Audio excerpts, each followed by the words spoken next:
নমস্কার, আপনারা দেখছেন হাই নিউজ। আমি শ্রীপর্ণা রয়েছে আপনাদের সঙ্গে। শুরু করছে আজকে নিউজ টুডে। ভুতুড়ে ভোটার নিয়ে তৃণমূলের দ্বিতীয় বৈঠকের দিন বদল। নতুন নির্দেশিকায় জানানো হয়েছে 15ই মার্চই বিকেল 4টের সময় ওই ভার্চুয়াল বৈঠক হবে। ফের ভুতুড়ে ভোটার নিয়ে তৃণমূলের দ্বিতীয় বৈঠকের দিন বদল। নতুন নির্দেশিকায় জানানো হয়েছে 15ই মার্চই বিকেল 4টে ওই ভার্চুয়াল বৈঠক হবে। 6ই মার্চ তৃণমূল ভবনে মুখ্যমন্ত্রী মমতা বন্দ্যোপাধ্যায়ের গড়ে দেওয়া কমিটির প্রথম বৈঠকের পর জানানো হয়েছিল 15 তারিখ বৈঠক হবে, কিন্তু পরে জানানো হয় 16ই মার্চ রবিবার বিকেল 4টেই ওই বৈঠক হবে। সেই নির্দেশিকায় ফের বদলে 15ই মার্চই বৈঠকের দিন ঠিক করা হলো। প্রথম বৈঠকে তৃণমূলের সর্বভারতীয় সাধারণ সম্পাদক অভিষেক বন্দ্যোপাধ্যায় উপস্থিত না থাকলেও দ্বিতীয় বৈঠকে ভার্চুয়ালি যোগ দেবেন তিনি। বৈঠকে কোর কমিটির সদস্যরা ছাড়াও জেলা তৃণমূল সভাপতি ও চেয়ারম্যান এবং শাখা সংগঠনের প্রধানদের অংশ নেওয়ার কথা। রাজ্য বিধানসভায় দাঁড়িয়ে প্রথমবার ভুতুড়ে ভোটার ইস্যুতে সুর চড়িয়েছিলেন মুখ্যমন্ত্রী মমতা বন্দ্যোপাধ্যায়। এরপর নেতাজি ইন্ডোরে তৃণমূলের মেগা সমাবেশ মঞ্চ থেকেও একই ইস্যুতে সরব হন তিনি। দাবি করেন ভুয়ো ভোটারদের ব্যবহার করে ভোট বাড়িয়ে 26এর বিধানসভা নির্বাচন জেতার চেষ্টা করছে গেরুয়া শিবির। নির্বাচন কমিশনের আশীর্বাদে বিজেপি নেতারা এই কাজ করছেন বলেও অভিযোগ করেছিলেন মুখ্যমন্ত্রী। ভুতুড়ে ভোটার চিহ্নিতকরণে সুব্রত বক্সির নেতৃত্বে একটি কমিটি গঠন করেন। ওই কমিটিতে রয়েছেন অভিষেক বন্দ্যোপাধ্যায় সহ দলের একাধিক শীর্ষ নেতৃত্ব।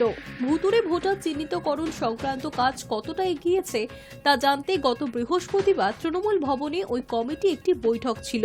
অন্য কাজে ব্যস্ত থাকায় ওই দিন বৈঠকে ছিলেন না কমিটির সদস্য অভিষেক বন্দ্যোপাধ্যায়। তিনি আগামী 15ই মার্চ ভোটার তালিকা সংক্রান্ত কমিটিকে ভার্চুয়াল বৈঠক ডাকেন, কিন্তু ওই বৈঠকের দিনক্ষণ বদলালো। ওই বৈঠকে রাজ্য কমিটির সমস্ত সদস্য, সমস্ত জেলা সভাপতি এবং শাখা সংগঠনের নেতৃত্বকে আলোচনায় অংশ নিতে বলা হয়েছে। ওই দিন জেলা থেকে পাওয়া রিপোর্টগুলি খতিয়ে দেখে দলনেত্রীর কাছে পেশ করা হবে বলে খবর। এদিকে শুক্রবারই তৃণমূলের চাপে নথি স্বীকার করে জাতীয় নির্বাচন কমিশন। আগামী 3 মাসের মধ্যে ভূত তাড়ানোর ব্যবস্থা করা হবে বলেই জানায় কমিশন। কিভাবে 3 মাসে এই কাজ সম্ভব তা জানতে আগামী মঙ্গলবার জাতীয় নির্বাচন কমিশনের দ্বারস্থ হবে Trinamool. Hi News Network. Champion Bharat, সাদা ব্লেজারে শীর্ষ ছোঁয়া রোহিতের দলে সাদা বলের ক্রিকেটের সৌর্য।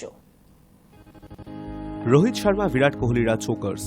পরপর দুবার টেস্ট বিশ্বকাপ এবং 2023 সালে একদিনের বিশ্বকাপের ফাইনালে হারার পর ব্যর্থতার তকমা প্রায় সেঁটে গিয়েছিল ভারতীয় ক্রিকেট দলের গায়ে। সেই ব্যর্থ দলটাই পরপর দুটো বড় প্রতিযোগিতায় চ্যাম্পিয়ন। বারবার হেরে যাওয়া রোহিত কোহলিরাই ক্রিকেট জীবনের শেষ প্রান্তে এসে 22 গজের এভারেস্টে পৌঁছে দিল ভারতকে। চ্যাম্পিয়ন্স ট্রফির সাদা ব্লেজার গায়ে ভারতীয় ক্রিকেটাররা যেন হিমালয়ের এক একটি বরফ শুভ্র শৃঙ্গ। যারা ফাইনাল জিততে পারতেন না তারাই টি-20 বিশ্বকাপের পর চ্যাম্পিয়ন্স ট্রফিও ভারতে নিয়ে এসছেন। রবিবার রাতে ব্যর্থতার তকমাটা এক টানে ছেড়ে ফেলল রোহিতদের দল। 20 ওভারের বিশ্বকাপ জেতার পর বার্বাডোসের ঘাস ছিঁড়ে খেয়েছিলেন রোহিত। সেই রোহিতই রবিবার দুবাইয়ে খানিকটা শান্ত। হার্দিক পান্ডিয়া, অক্ষর প্যাটেল, রবীন্দ্র জাডেজারা যখন ট্রফি নিয়ে পিচের ওপর বসে ছবি তুলতে ব্যস্ত, তখন কিছুটা দূরে দাঁড়িয়ে অধিনায়ক, তার সঙ্গী কোহলি। মুহূর্তটা হয়তো ভারতীয় ক্রিকেটের আরও এক পালা বদলের ইঙ্গিত দিয়ে রাখল। তার কিছুক্ষণ আগেই শুভমান গিলের কাঁধে হাত রেখে কোহলি বলে দিয়েছেন ভারতীয় ক্রিকেটের ভবিষ্যৎ এক ঝাঁক প্রতিভাবান তরুণ ক্রিকেটারদের হাতে সুরক্ষিত। ইন্টারন্যাশনাল ক্রিকেট কাউন্সিলের শেষ 3টি বড় প্রতিযোগিতায় প্রায় সব ম্যাচ জিতেছে রোহিতের দল। শেষ 24টি ম্যাচে 23টি জিতেছেন রোহিতরা। চুনা শুধু ওই ঘরের মাঠে বিশ্বকাপের ফাইনালটা। ভারতীয় দলের কোচের নাম রাহুল দ্রাবিড় থেকে গৌতম গম্ভীর হয়েছে। ভারতীয় সাজঘরের পরিবেশ বদলেছে। ভারতীয় ক্রিকেট বোর্ডে ক্ষমতার হাতবদল হয়েছে। বদলায়নি শুধু রোহিত কোহলিদের সাফল্যের খিদে। 2-4 জনেরই 4টি করে আইসিসি প্রতিযোগিতা জেতা হয়ে গেল। 2023 সালের 19 নভেম্বর আহমেদাবাদের নরেন্দ্র মোদী স্টেডিয়ামে দুজনের চোখে শূন্য দৃষ্টি দেখেছিল ক্রিকেট বিশ্ব। সেই দুজোড়া চোখেই রবিবার পূর্ণতার দীপ্তি। বড় প্রতিযোগিতা জয়ের পর খেলোয়াড়রা উচ্ছ্বাসে ভাসবেন, নানাভাবে জয় উপভোগ করবেন। যেমন রবিবার জয় আসার সময় কে কার কোলে উঠবেন তা বুঝতে পারছিলেন না। যে যাকে সামনে পাচ্ছিলেন তার উপরই ঝাঁপিয়ে পড়ছিলেন উচ্ছ্বাসের ডালা সাজিয়ে। রোহিত কোহলির ডান্ডিয়া নাচ জয়ের রাত আরও রঙিন করেছে। ক্রীড়াপ্রেমীদের কাছে এমন ছবি নতুন নয়। এমন মুহূর্ত সকলেই তাড়িয়ে তাড়িয়ে উপভোগ করেন। যারা এমন সব মুহূর্ত উপহার দেন তারা নিজেদের নিরন্তর তাড়িয়ে বেড়ান সাফল্যের খোঁজে আরও ভালো খেলার জন্য। কত রক্ত জল হলে এমন সাফল্যের স্বাদ পাওয়া যায়, কতদিনের প্রস্তুতিতে এমন একটা রাত পাওয়া যায়, এসবের হিসেব কে রাখে? রাখেন সুনীল গাভাস্কাররা। না হলে 30-35 বছরের ছেলেদের সাফল্যে আত্মহারা হয়ে প্রকাশ্যে নাচতে পারেন 75 বছরের বুড়ো। বিশ্বজয়ের স্বাদ অজানা নয় গাভাস্কারের। ভারতের প্রথম আইসিসি ট্রফি জয়ের আরও এক নায়ক ছিলেন পুরস্কার বিতরণী মঞ্চেই। বোর্ড সভাপতি রজার বিনিও খিলখিল করে হাসছিলেন। চ্যাম্পিয়নরাই বোঝেন চ্যাম্পিয়নদের কষ্ট, তারাই জানেন এই সাফল্যের স্বাদ, জানেন নিজেদের কতটা তাড়িয়ে নিয়ে গেলে ট্রফির মঞ্চে ওঠা যায়। সাদা বলের ক্রিকেট বর্তমান প্রজন্মের ভারতীয় ক্রিকেটারদের কাছে একরকম জলভাত। ভারত চাইলে একই মানের 3টে দল তৈরি করতে পারে, দেশেই একটা মিনি বিশ্বকাপ আয়োজন করে ফেলতে পারে। একদিনে এই জায়গায় পৌঁছয়নি ভারত, রয়েছে দীর্ঘ পরিকল্পনা, আধুনিক পরিকাঠামো, প্রশাসনিক আন্তরিকতা এবং অবশ্যই আইপিএল এর অবদান। ভারতের তরুণ ক্রিকেটাররাও এখন আর আন্তর্জাতিক অভিষেকে ভয় পায় না। দেশের জার্সি গায়ে মাঠে নামার আগেই বিদেশিদের মাপা হয়ে যায় আইপিএলে। নইলে বরুণ চক্রবর্তী, হর্ষিত রানাদের মতন কয়েকদিন আগে একদিনের আন্তর্জাতিকে পা রাখা ক্রিকেটাররাও চ্যাম্পিয়ন্স ট্রফির মতন বড় মঞ্চে দাপুটে পারফরমেন্স করতে পারতেন না। জুনিয়র সতীর্থদের কৃতিত্ব দিতে ভোলেননি অধিনায়কও। চ্যাম্পিয়ন্স ট্রফির ফাইনাল শেষ হওয়ার পর কয়েক ডজন মনে রাখার মতন মুহূর্ত উপহার দিয়েছেন রোহিত কোহলিরা। কিছুদিন আগেই তো অস্ট্রেলিয়া সফরের সময় দুই ব্যাটারের অবসরের কাহিনী প্রায় লেখা হয়ে গিয়েছিল। চোট সারিয়ে 1 বছরের বেশি সময়ের পর মাঠে ফেরা মোহাম্মদ শামিকে নিয়ে সংশয়ের শেষ ছিল না। জসপ্রীত বুমরাহ চোট নিয়ে আশঙ্কার অন্ত ছিল না। ঋষভ পান্থের বদলে লোকেশ রাহুলকে উইকেট রক্ষক হিসেবে ব্যবহার করা নিয়ে বিতর্ক কম হয়নি। 5 জন স্পিনার নিয়ে চ্যাম্পিয়ন্স ট্রফির দল তৈরি নিয়েও কথা হয়েছে অনেক। এই সব কিছুই বিস্ফোরণের আকার নিত দুবাইয়ে রোহিতরা ব্যর্থ হলে। সুযোগে দিলেন না তারা। প্রতিযোগিতার 5টি ম্যাচ সমান দাপটে জিতেছেন, বাংলাদেশ থেকে নিউজিল্যান্ড ভায়া পাকিস্তান এবং অস্ট্রেলিয়া। একটাও ম্যাচে টস জেতেননি রোহিত, উইকেট বুঝে আগে বল বা ব্যাট করার সুযোগ পাননি। তবু একটা ম্যাচও জিততে বেগ পেতে হয়নি। দল কঠিন পরিস্থিতিতে পড়লে কেউ না কেউ ঠিক উতরে দিয়েছেন। ব্যক্তিগতভাবে সবাই সব ম্যাচে দারুণ খেলেননি, আবার সবাই সব ম্যাচে হতাশ করেননি। দল হিসেবে লড়াই করেছেন, দল হিসেবেই সাফল্য পেয়েছেন। সকলের মিলিত অবদানে এই সাফল্য। সেই জন্যই এই সাফল্যের স্বাদ বেশি মিষ্টি। 150 কোটির ভারতে ক্রিকেট শুধু খেলা নয়, সাধারণ মানুষের আবেগ। একবেলা খেয়ে কোনো রকমে দিন যাপন করা মানুষের কাছেও উদযাপনের মাধ্যম। 1.5 দশকের বেশি সময় ধরে আন্তর্জাতিক ক্রিকেট খেলার রোহিত কোহলিদের অজানা নয় বিপুল প্রত্যাশার কথা। এই চাপ মাথায় নিয়েই প্রতিদিন মাঠে নামতে হয় তাদের। কোনোদিন পারেন, কোনোদিন পারেন না। ক্রিকেট যে এক বলের খেলা, সব মিলিয়ে ওরা আসলে পারেন। বারবার ফাইনালে হারতে হলেও বারবার সে পর্যন্ত এগোতে হয়। একের পর এক প্রতিযোগিতার ফাইনাল তো ফাঁকতালে খেলা যায় না, যোগ্যতা, দক্ষতা প্রয়োজন। তবু শেষ বেলায় একাধিক ব্যর্থতা হয়তো ক্রিকেট প্রেমীদের মনে একটা অবিশ্বাসের জন্ম দিতে শুরু করেছিল। রবিবার রাত থেকে নতুন বিশ্বাসের যাত্রা শুরু হলো, যে বিশ্বাসের সঙ্গে জড়িয়ে থাকবে বিশ্ব সেরার গর্ব। একদিনের ক্রিকেটের সেরা 8টি দলের লড়াই, সেরাদের সেরা হয়ে দেখিয়েছেন রোহিত কোহলিরা। প্রমাণ করে দিয়েছেন তারাই আধুনিক সাদা বলের ক্রিকেটের সৌর্য। চ্যাম্পিয়ন্স ট্রফি নাকি কোচ গম্ভীরের অগ্নি পরীক্ষা ছিল। দল ব্যর্থ হলে তার চাকরি নিয়ে টানাটানি হতো। ছাত্রেরা শিক্ষকের চাকরি শুধু বাঁচিয়ে দিলেন না, আরও পোক্ত করলেন। তাকেও টেনে তুললেন এভারেস্টের শীর্ষে। গম্ভীরের গায়ে নাইবা উঠল সাদা ব্লেজার, নাইবা ঝুলল গলায় পদক। 20 ওভারের ক্রিকেটে বিশ্বজয়ী দলের দায়িত্ব নিয়ে 50 ওভারের ক্রিকেটে দাপট অক্ষুণ্ণ রাখা সহজ ছিল না। তার একাধিক সিদ্ধান্ত সমালোচিত হয়েছে। রোহিতের সঙ্গে তার সম্পর্কে নানা ময়নাতদন্ত হয়েছে। রবিবার তার দর্শনেও শিলমোহর দিয়েছে চ্যাম্পিয়ন্স ট্রফি। 22 গজের এভারেস্টের পথে তিনিই তো Sherpa. Hi News Network. Champion রোহিতদের শুভেচ্ছা প্রধানমন্ত্রী নরেন্দ্র মোদীর, বার্তা রাষ্ট্রপতি দ্রৌপদী মুর্মুর, মুখ্যমন্ত্রী মমতা বন্দ্যোপাধ্যায়েরও। অপরাজিত থেকে চ্যাম্পিয়ন্স ট্রফি জিতল ভারত। রোহিত শর্মারা জেতার পরেই শুভেচ্ছা বার্তা পাঠালেন দেশের প্রধানমন্ত্রী নরেন্দ্র মোদী, রাষ্ট্রপতি দ্রৌপদী মুর্মু এবং এই রাজ্যের মুখ্যমন্ত্রী মমতা বন্দ্যোপাধ্যায়। দলের প্রত্যেকের প্রশংসা করলেন তারা। রোহিতরা শুভেচ্ছা বার্তা পেলেন দেশের বিভিন্ন ক্ষেত্রের খ্যাতনামীদের কাছ থেকে। ভারত চ্যাম্পিয়ন হওয়ার পর এক্স মাধ্যমে প্রধানমন্ত্রী মোদী লেখেন, একটা অসাধারণ খেলা, একটা অসাধারণ ফল। আইসিসি চ্যাম্পিয়ন্স ট্রফি দেশে নিয়ে আসায় ক্রিকেট দলকে নিয়ে গর্বিত। গোটা প্রতিযোগিতায় সকলে দুর্দান্ত ক্রিকেট খেলেছে। এই সাফল্যের জন্য দলের প্রত্যেককে অনেক শুভেচ্ছা।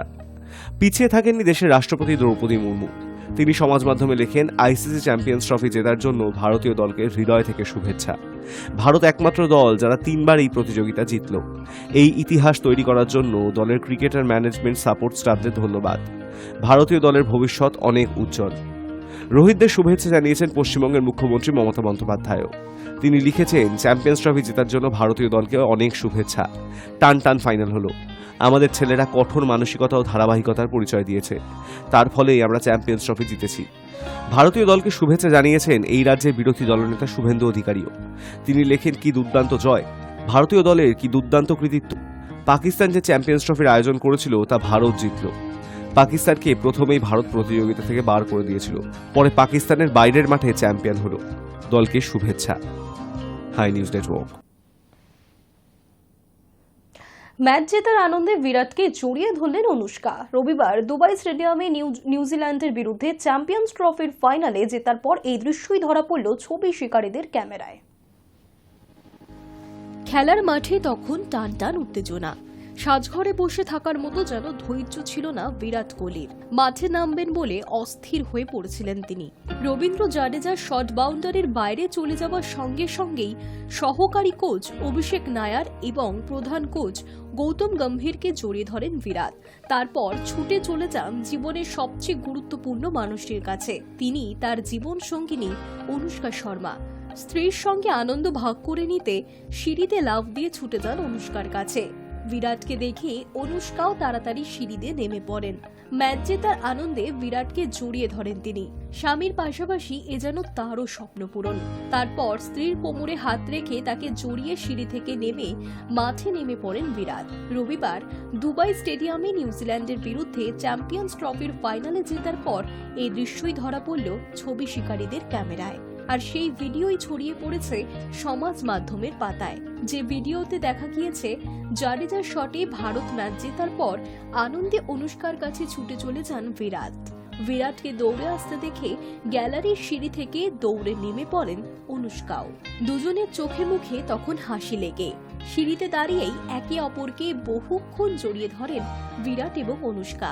তারপর একে অপরকে জড়িয়ে ধরেই সিঁড়ি থেকে নেমে মাঠের দিকে এগিয়ে যান তারা। শুধু তাই নয়, ট্রফি জেতার পর পদক এবং জ্যাকেট পেয়ে আবারও অনুষ্কার কাছে যান বিরাট।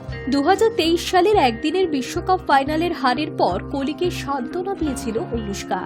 এবার কোহলির সাফল্য সমান ভাগে ভাগ করে নিলেন তিনি। নিউজিল্যান্ডের ক্রিকেটারদের সঙ্গে হাত মিলানোর পর মাঠে নেমে রোহিত শর্মার সঙ্গে উল্লাস শুরু করেন বিরাট। দুটি স্টাম্প হাতে তুলে নেন রোহিত এবং কোহলি, আর তারপরেই শুরু হয় তাদের নাচ। উইকেট দুটি কাজে লাগিয়ে ডান্ডিয়া নাচাতে শুরু করেন তারা। কেরিয়ারের শেষ দিকে পৌঁছেছেন বিরাট কোহলি। আর কতদিন ভারতের জার্সিতে তাকে দেখা যাবে তা নিয়ে জল্পনা চলছে। এই পরিস্থিতিতে দলের নতুন প্রজন্মকে দেখে খুশি Virat. Hi News Network. Champion দলের ক্রিকেটারদের দেওয়া হয় সাদা রঙের ব্লেজার। সেই ব্লেজার পরে ট্রফি তুলতে হয়। কেন এই সাদা ব্লেজার পরতে হয় চ্যাম্পিয়ন দলের ক্রিকেটারদের? একদিনের বিশ্বকাপে নয়, টি-20 বিশ্বকাপেও নয়, চ্যাম্পিয়ন্স ট্রফিতেই দেখা যায় এই দৃশ্য। ট্রফি দেওয়ার আগে চ্যাম্পিয়ন দলের ক্রিকেটারদের দেওয়া হয় সাদা রঙের ব্লেজার। সেই ব্লেজার পরে ট্রফি তুলতে হয়। রোহিত শর্মা, বিরাট কোহলিদেরও সেটাই করতে হয়েছে। কেনই সাদা ব্লেজার পরতে হয় চ্যাম্পিয়ন্স দলের ক্রিকেটারদের? 2009 সালের আগে সাদা ব্লেজার দেওয়ার রীতি ছিল না, কিন্তু 2009 সালের চ্যাম্পিয়ন্স ট্রফি থেকে এই রীতি চালু করে দক্ষিণ আফ্রিকা। এই ব্লেজার সাফল্যের প্রতীক। বিশ্বের সেরা একদিনের দলের সম্মানে দেওয়া হয় এই ব্লেজার। সেই কারণেই চ্যাম্পিয়ন্স দল সাদা ব্লেজার পরে উল্লাস করে। 2013 সালে মহেন্দ্র সিং ধোনিরা চ্যাম্পিয়ন হওয়ার পর ব্লেজার পরেছিলেন। সেই ব্লেজার পরেই নেচেছিলেন বিরাট কোহলি। এবার সেই ব্লেজার পরেই নাচলেন শ্রেয়স আয়ার, অর্শদীপ সিংহেরা। মাঝে 2017 সালে পাকিস্তানের ক্রিকেটাররাও চ্যাম্পিয়ন্স ট্রফি জিতে ব্লেজার পরেছিলেন। সাধারণত টেস্ট ক্রিকেটে কোনো সিরিজের আগে দু দলের অধিনায়ক ব্লেজার পরে টস করতে নামেন, তারপর অবশ্য জার্সি পরেই থাকেন তারা। টি-20 ক্রিকেটে কোথাও এই রীতি নেই, কিন্তু 2009 সাল থেকে চ্যাম্পিয়ন্স ট্রফির ক্ষেত্রে এই নিয়ম মানা হচ্ছে। সেই ছবি ধরা পড়ল দুবাইয়ে। অপরাজিত থেকে এবার চ্যাম্পিয়ন্স ট্রফি জিতল ভারত। ফাইনালে নিউজিল্যান্ডকে 4 উইকেটে হারালেন রোহিতরা। এর আগে 2002 সালে যুগ্ম বিজয়ী ছিল সৌরভ গঙ্গোপাধ্যায়ের ভারত। 2013 সালে জিতেছিলেন মহেন্দ্র সিং ধোনি, অর্থাৎ তৃতীয়বারের জন্য এই প্রতিযোগিতা জিতল ভারত।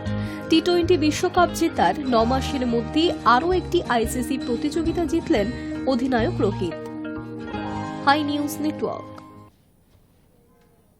পরিচয়পত্র দেখে বেছে বেছে হত্যা, রাস্তায় মৃতদেহের স্তূপ, নতুন করে শুরু হওয়া গৃহযুদ্ধে রক্তে ভেসে যাচ্ছে সিরিয়া। পরিস্থিতি ক্রমশ জটিল হচ্ছে সিরিয়ায়।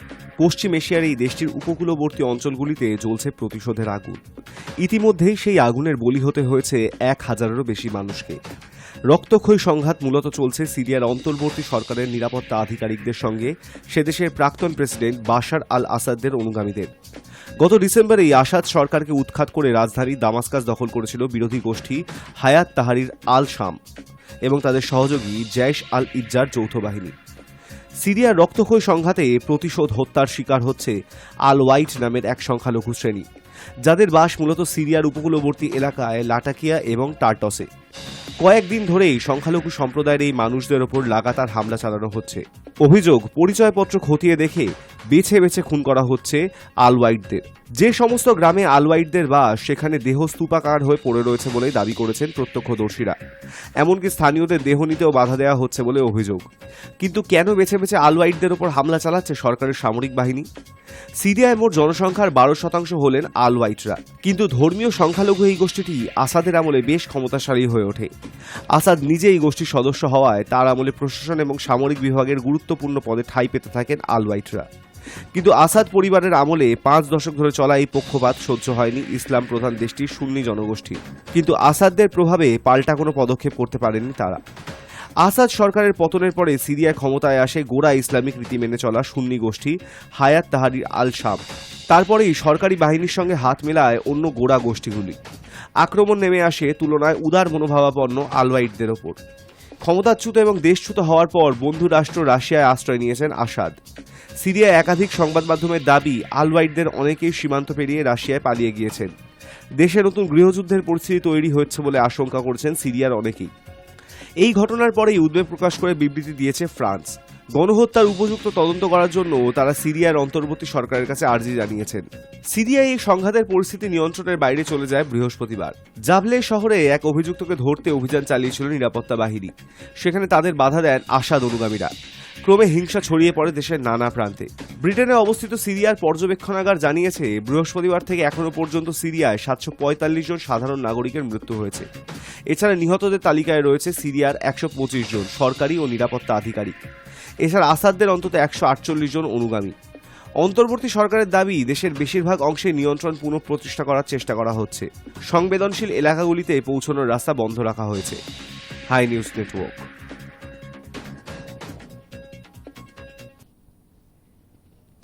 আমিরের সাথে পা, নায়কের জন্মদিনে উদযাপন দেশ জুড়ে। কোন চমক অপেক্ষায় বলিউড? আমির খান 60, ক্যালেন্ডার বলছে 14 মার্চ থেকে তিনি প্রবীণ নাগরিক। তার চেহারা বলছে চকলেট হিরোর যাবতীয় লক্ষণ তাকে ছেড়ে যায়নি এখনো। আজও তিনি হাসলে অনেক নারীর বুকে দোলা লাগে। তারই জেরে নাকি উত্তর বসন্তে আমিরের প্রেমে পড়েছেন বেঙ্গালুরুর এক নারী। আবার কাজের সময় এই নায়কই প্রচণ্ড খুঁতখুঁতে। ক্যামেরার খুঁটিনাটি থেকে বাকি সহ অভিনেতাদের অভিনয়, কোনো কিছুই তার শোন দৃষ্টি এড়ায় না। এমন এক ব্যক্তির জন্মদিনে বিশেষ আয়োজন থাকবে না? বলিউড বলছে থাকবে।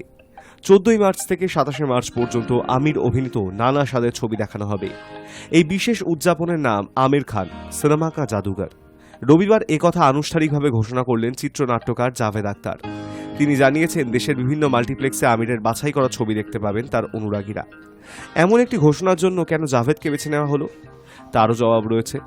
জাভেদের লেখা চিত্রনাট্যেই প্রথম অভিনয় আমিরের।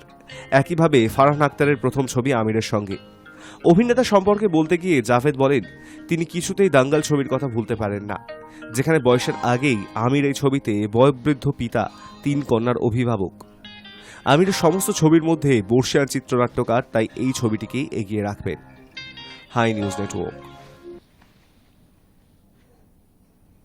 নিউজ টুডে এখনকার মতো এই পর্যন্তই। দেখতে থাকুন হাই নিউজ, নির্ভীক নিরপেক্ষ।